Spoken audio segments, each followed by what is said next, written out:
Hello, beautiful people. How are you? I have missed you. I haven't been on Facebook Live in a really long time.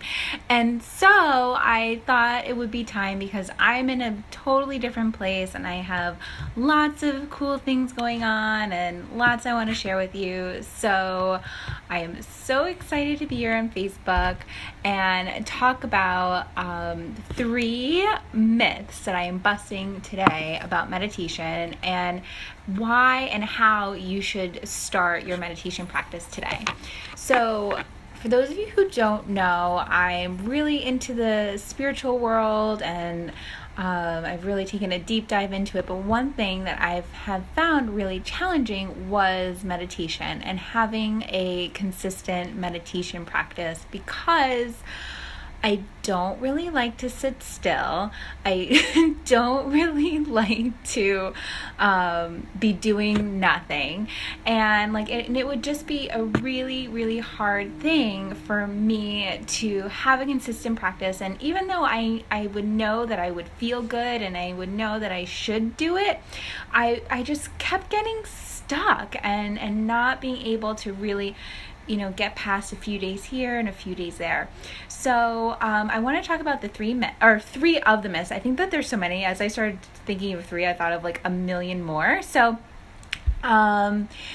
what happened for me was I actually started a Kundalini yoga training, and I'm actually almost done, which is really exciting, and I have lots of good news to share with you about that coming up.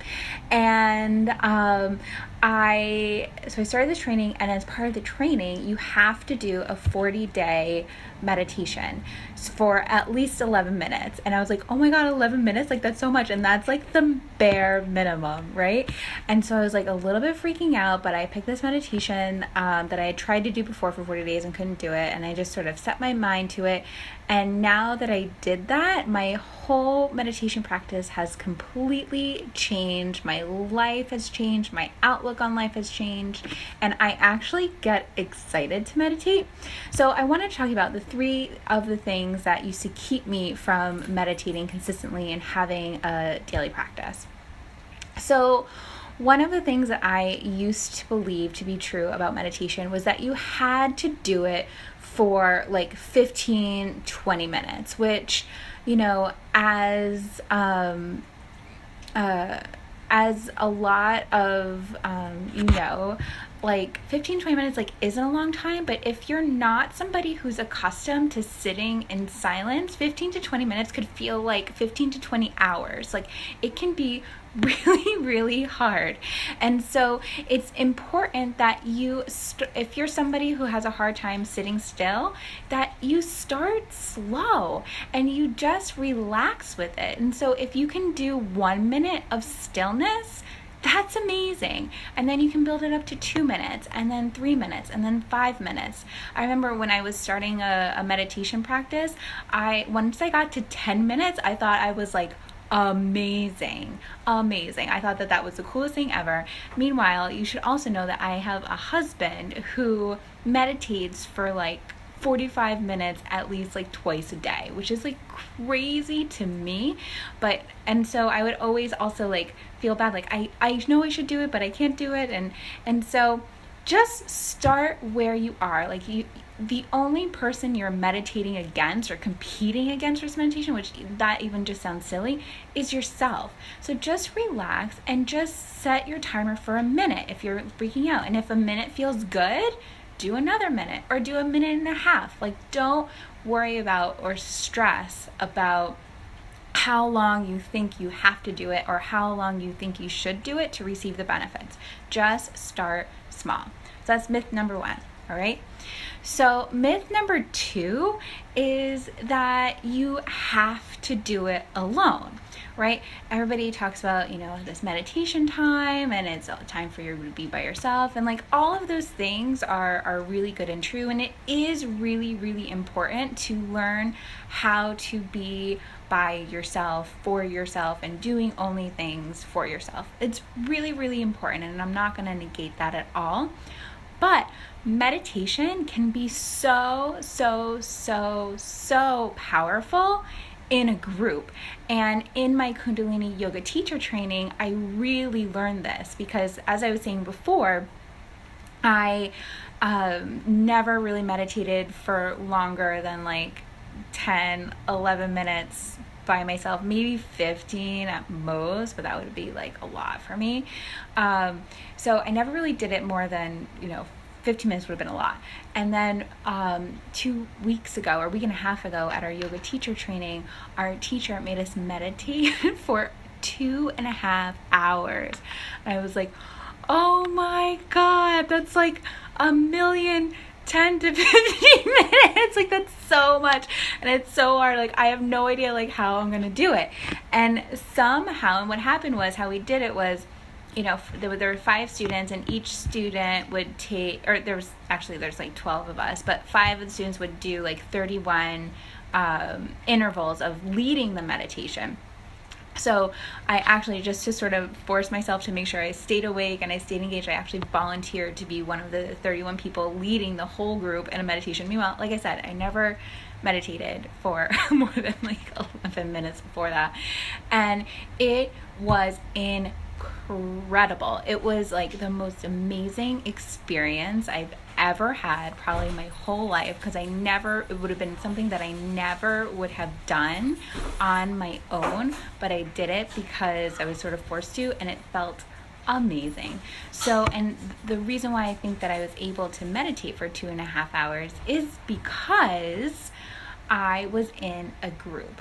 And so sometimes having a group to be able to support you in achieving your meditation goals can be like really cool and really special. And then you think about how each person in the group is bringing their own unique experience, and it's all coming together in this beautiful, loving, compassionate energy, and it's all good stuff, and you're all, meditating for this incredible, experience and of joy and love and abundance and peace. You can really shift the energy of the world when you do it in a group. So don't be shy to, if you don't want to do it alone, you can look on meetup.com and you can find meditation groups maybe close to you, or you can stay tuned to what I'm going to be talking about. I have really big news of this week, so that you may not have to meditate alone. So get excited. And then, hey Kiara, what's up, girl? And then, so the third myth that I am busting today about meditation is that you have to be absolutely quiet and absolutely still. So, I was never really officially diagnosed, but I am fairly certain I have ADD. I get a little, restless. I'm like very easily distracted. I have a hard time completing tasks. And so like sitting down in meditation was just like, real, and being quiet, being still, and just having my thoughts go a mile a minute was just like, whoa. It was like a little bit overwhelming. And so the thing that I love about Kundalini meditation is that there are some meditations where you are, supposed to be very, very still and very quiet. But, what I love about it is that there's so many different ones for specific reasons. So there can be meditation for a calm heart. There can be meditation for prosperity. There's a meditation for healing childhood, releasing childhood anger. There's meditation for healing addictions. There's literally like thousands of them. I couldn't possibly name all of them in one Facebook Live, and I don't know even probably like a tenth of them. But my point is that in the Kundalini meditations, you have the ability, a lot of them have maybe like different hand movements, or you say different mantras, or you have a certain visualization, or you have a different breath pattern. So when you're doing these meditations, they're actually a little bit more active than just like sitting here like this. And so it can be really cool and really good if you're somebody like me that has had a really hard time meditating, but then you're doing something with your fingers, or you're doing something with your breathing. And so when you sort of get lost in your thoughts, or like you kind of get off track, you can go back to actually doing something versus just sitting there and feeling kind of stuck and like, you know, you're going to get in trouble or the meditation police are going to come and get you because you're not meditating good, whatever that means. You know, we all have those sort of weird things. So I would love to know your questions about meditation. I would love to know if you have a practice, if you don't have a practice, if you want to practice. You know, what are some things that you are looking for when it comes to meditation, and how are some ways that I can help you? So, you know, so I did this, as I was telling you guys earlier, I did this 40-day meditation. It was a meditation for prosperity, and it was just like amazing. And maybe I'll teach it to you guys at some point, but it was amazing. And I mean, I saw my bank account go up. I was just like much more like in the flow of life, and I don't know. And it was really good. And then I did this 2.5-hour meditation, and I swear that in that 2.5-hour meditation, which I know is like kind of a crazy thing, like the average person is not going to sit there and meditate for 2.5 hours every day. Like, I'm certainly not. I have a lot going on. Like, that would feel really overwhelming and like a burden to me, at least in this moment, to do it every day. But in that meditation, like, something in my body like completely changed in my bones.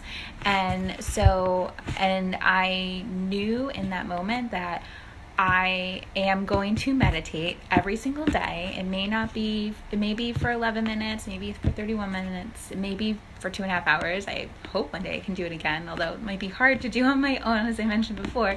But my intention is to meditate every day because I really saw and felt the benefit in my whole being and my whole body.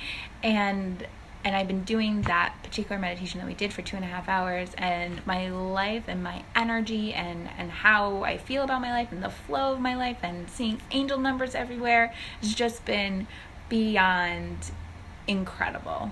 So I would love to be a support and for you to start your own meditation practice, especially if you feel like you're a bad or inconsistent meditator, because I've been there.